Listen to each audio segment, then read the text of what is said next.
Dear students, in this session we will discuss corporate personality, corporate ವ್ಯಕ್ತಿತ್ವ ಅಥವಾ ಸಾಂಸ್ಥಿಕ ವ್ಯಕ್ತಿತ್ವ ಅಂತ ಹೇಳ್ತೀವಿ. ಸೊ ಈ ಸಾಂಸ್ಥಿಕ ವ್ಯಕ್ತಿತ್ವದ ಬಗ್ಗೆ ತಿಳ್ಕೊಳ್ಳೋದಕ್ಕಿಂತ ಮುಂಚೆ ಕಂಪನಿ ಅಂದರೆ ಏನು, ಕಂಪನಿ ಅಂದರೆ ಏನು ಅಂತ ಲಾಸ್ಟ್ ಕ್ಲಾಸಲ್ಲೇ ಅದರ ಅರ್ಥ ಮತ್ತು ಅದರ ವ್ಯಾಖ್ಯಾನವನ್ನು ಕಲಿತಿದ್ದೀವಿ. Company means it is an artificial person which is created by law ಅಂತ ಹೇಳ್ತೀವಿ. ಅಂದರೆ ಕಾನೂನಿನ ಮುಖಾಂತರ, ಕಾನೂನಿನ ಪ್ರಕಾರ ರಚಿಸಲ್ಪಟ್ಟಂತಕ್ಕಂತಹ ಕೃತಕ ವ್ಯಕ್ತಿಯನ್ನು ನಾವು ಕಂಪನಿ ಅಂತ ಕರಿತೀವಿ ಅಥವಾ ಸಂಸ್ಥೆ ಅಂತ ಕರಿತೀವಿ. ಇಲ್ಲಿ ಸಾಂಸ್ಥಿಕ ವ್ಯಕ್ತಿತ್ವ ಅಂತ ಹೇಳಿದ್ರೆ ಕಾನೂನಿನ ಸೃಷ್ಟಿ ಮತ್ತು ಕಾನೂನಿನ ಪ್ರಕಾರ ನಿಗಮವು ವ್ಯಕ್ತಿಗಳ ಗುಂಪಿನ ವ್ಯಕ್ತಿತ್ವದಿಂದ ರಚಿಸಲ್ಪಟ್ಟಂತಕ್ಕಂಥ ಕೃತಕ ವ್ಯಕ್ತಿಯನ್ನು ನಾವು ಸಾಂಸ್ಥಿಕ ವ್ಯಕ್ತಿತ್ವ ಅಂತ ಕರಿತೀವಿ. ಈ ಸಾಂಸ್ಥಿಕ ವ್ಯಕ್ತಿತ್ವದ ಸಿದ್ಧಾಂತ ಮುಖ್ಯವಾಗಿ ಏನನ್ನು ಹೇಳುತ್ತೆ ಅಂತ ಹೇಳಿದ್ರೆ, ಕಂಪನಿಯು ತನ್ನ ಸದಸ್ಯರಿಗಿಂತ ಭಿನ್ನವಾದ ಕಾನೂನು ಗುರುತನ್ನು ಹೊಂದಿದೆ ಅಂತ ಹೇಳ್ತದೆ. ಅದಕ್ಕೆ ಸಾಂಸ್ಥಿಕ ವ್ಯಕ್ತಿತ್ವ ಅಂತ ಹೇಳಿದ್ರೆ ಅಥವಾ ಕಾರ್ಪೊರೇಟ್ ಪರ್ಸನಾಲಿಟಿ ಅಂತ ಹೇಳಿದ್ರೆ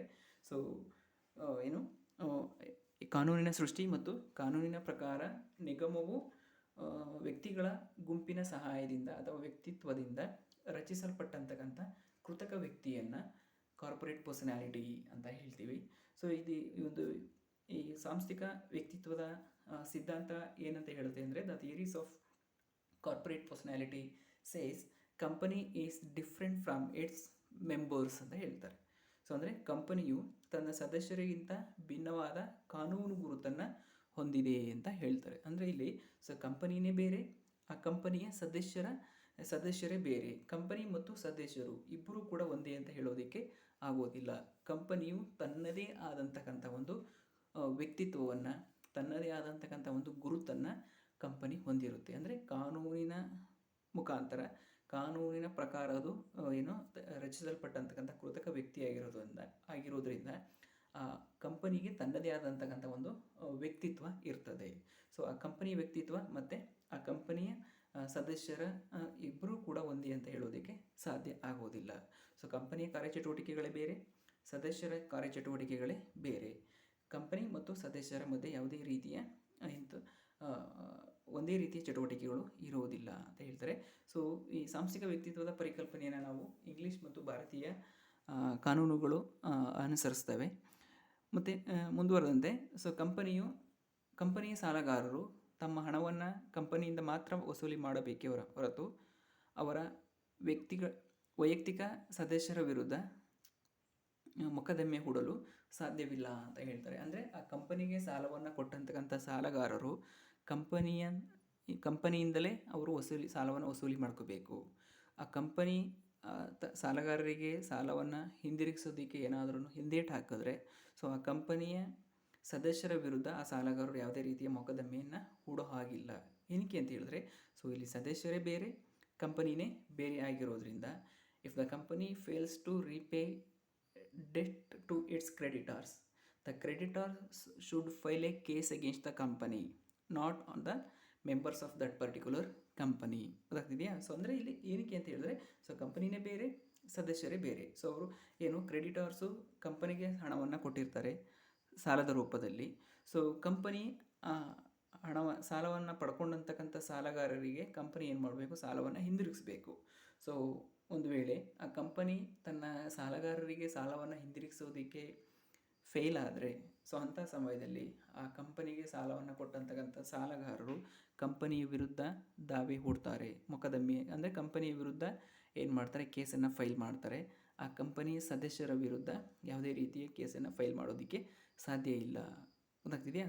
ಅದೇ ರೀತಿ ಕಂಪನಿಯು ತನ್ನ ಷೇರುದಾರರು ಸದಸ್ಯರ ವೈಯಕ್ತಿಕ ಸಾಲಗಳಿಗೆ ಯಾವುದೇ ರೀತಿಯ ಜವಾಬ್ದಾರನಾಗಿರುವುದಿಲ್ಲ ಮತ್ತು ಕಂಪನಿಯ ಆಸ್ತಿಯನ್ನು ಕಂಪನಿಯ ಲಾಭಕ್ಕಾಗಿ ಮಾತ್ರ ಬಳಸಲಾಗ್ತದೆ ಅಂತ ಹೇಳ್ತಿದ್ದಾರೆ. ಅಂದರೆ ಆ ಕಂಪನಿಯ ಸದಸ್ಯರು ತಾವು ಏನಾದರೂ ವೈಯಕ್ತಿಕ ಸಾಲವನ್ನು ಮಾಡಿಕೊಂಡಿದ್ರೆ ಆ ಕಂಪನಿಯ ಸದಸ್ಯರ ವೈಯಕ್ತಿಕ ಸಾಲಕ್ಕೆ ಆ ಕಂಪನಿ ಜವಾಬ್ದಾರನಾಗಿರೋದಿಲ್ಲ ಅಲ್ವಾ? ಮೊದಲೇ ಹೇಳ್ದಂಗೆ ಕಂಪನಿನೇ ಬೇರೆ, ಆ ಕಂಪನಿಯ ಸದಸ್ಯರೇ ಬೇರೆ ಆಗಿರೋದ್ರಿಂದ ಆ ಕಂಪನಿಗೆ ಅವರ ಸದಸ್ಯರು ಅಷ್ಟೇ, ಷೇರುದಾರರೇ ಅಷ್ಟೇ, ಅವರು ವೈಯಕ್ತಿಕವಾಗಿ ಬೇರೆ ಏನಾದರೂ ಸಾಲವನ್ನು ಪಡ್ಕೊಂಡಿದ್ರೆ, ಸಾಲವನ್ನು ಕೊಂಡ್ಕೊಂಡಿದ್ರೆ ಆ ಷೇರುದಾರರು ಅಥವಾ ಕಂಪನಿಯ ಸದಸ್ಯರ ಸಾಲಗಳಿಗೆ ಈ ಕಂಪನಿ ಹೊಣೆಗಾರರಾಗೋದಿಲ್ಲ ಅಥವಾ ಜವಾಬ್ದಾರನಾಗೋದಿಲ್ಲ.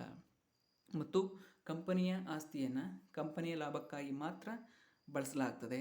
ಆ ಕಂಪನಿಯ ಆಸ್ತಿಯನ್ನು ಷೇರುದಾರರ ಅಥವಾ ಸದಸ್ಯರ ಲಾಭಕ್ಕಾಗಿ ಯಾವುದೇ ಕಾರಣಕ್ಕೂ ಕೂಡ ಬಳಸ್ಕೊಳ್ಳೋಕ್ಕಾಗೋದಿಲ್ಲ. ಸೊ ಯಾವುದೇ ಆಸ್ತಿ ಇದ್ರೂ ಕೂಡ ಅದನ್ನು ಕಂಪನಿ ಪರ್ಪಸ್ಗೆ ಮಾತ್ರ ಅವರು ಯೂಸ್ ಮಾಡ್ಕೋಬೇಕು.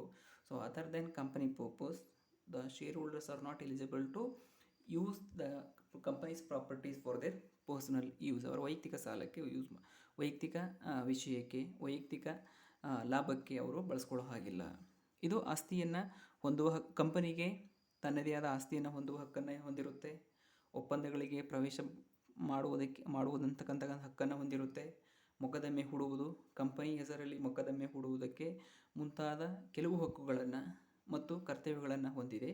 ಸದಸ್ಯರ ಹಕ್ಕುಗಳು ಮತ್ತು ಹೊಣೆಗಾರಿಕೆಗಳು ಕಂಪನಿಯಿಂದ ಭಿನ್ನವಾಗಿರ್ತವೆ ಅಂತ ಹೇಳ್ತಾರೆ. ಸೊ ಕಂಪನಿ ತನ್ನದೇ ಆದ ಹೆಸರಿನಲ್ಲಿ, ಅಂದರೆ ಕಂಪನಿಯ ನೇಮಲ್ಲಿ ತನ್ನದೇ ಆದ ಗುರುತನ್ನು ಹೊಂದಿರುವಂತಕ್ಕಂಥ ಕಂಪನಿಯು ಆಸ್ತಿಗಳನ್ನು ಹೊಂದುವಂತಕ್ಕಂಥ ಹಕ್ಕನ್ನು ಹೊಂದಿದೆ. ಮತ್ತು ಒಪ್ಪಂದಗಳಿಗೆ ಪ್ರವೇಶ, ಅಂದರೆ ಯಾವುದಾದ್ರೂ ಒಂದು ಕಂಪನಿ ಜೊತೆ ಕಾಂಟ್ರಾಕ್ಟ್ ಮಾಡ್ಕೊಳ್ಬೇಕಾದಂತಕ್ಕಂಥ ಸಂದರ್ಭದಲ್ಲಿ company name it self the enter into A contract with the other persons ಅಥವಾ ಅದರ್ ಕಂಪನೀಸ್. ಸೊ ತನ್ನದಾದ ಹೆಸರಿನಲ್ಲಿ ಆ ಕಂಪನಿ ಬೇರೊಬ್ಬರ ಜೊತೆ ಸೊ ಏನು ಮಾಡ್ಬೋದು, ಒಪ್ಪಂದಕ್ಕೆ ಭಾಗಿಯಾಗ್ಬೋದು.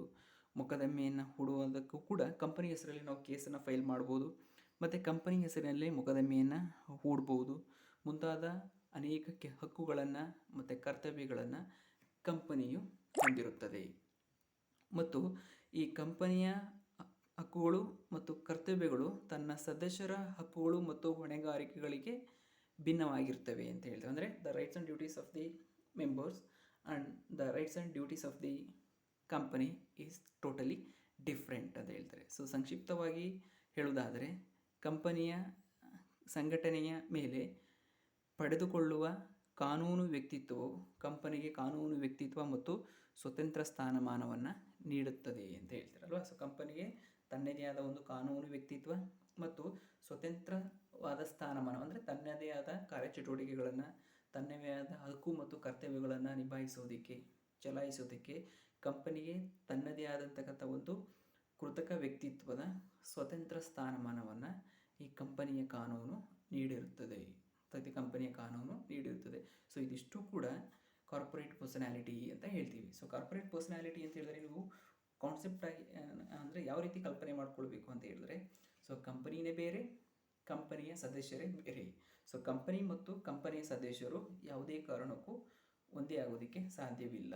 ಅದಕ್ಕೆ ಸೊ ಕಂಪನಿಗೆ ತನ್ನದೇ ಆದ ಒಂದು ಕೃತಿಕ ವ್ಯಕ್ತಿತ್ವದ ಸ್ವಭಾವ ಇರ್ತದೆ. ಸೊ ಅದು ಕೂಡ ವ್ಯಕ್ತಿಯ